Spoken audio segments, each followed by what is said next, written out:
friends, it's Michelle, and you're learning WordPress with Bluehost. Let's take a minute to talk about WordPress and why it's such a popular content management system for building a website. For starters, it's free to use. That's pretty great right there. It's also really popular. Did you know that over 32% of the internet has built their site with WordPress? What's great about WordPress is that it's built for the people, by the people. It's an open source project, meaning it can be altered by anyone at any time. WordPress isn't a company, it's you and I. It's built and maintained by a group of contributors who are volunteers that dedicate their time and their skill to make WordPress great. These contributors meet weekly or even daily to work through projects, functionality changes, and answers to the questions people like you are asking on WordPress Forums. It's totally customizable, so you can really make your site your own. And did we mention it's free? You can use a free or paid theme to design your website and add plugins that will give your site additional functionality.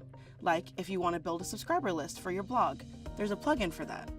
If you want to get your thought or idea online, don't wait. At Bluehost, we think WordPress is the way to go. For more WordPress tips from Bluehost, check out our blog.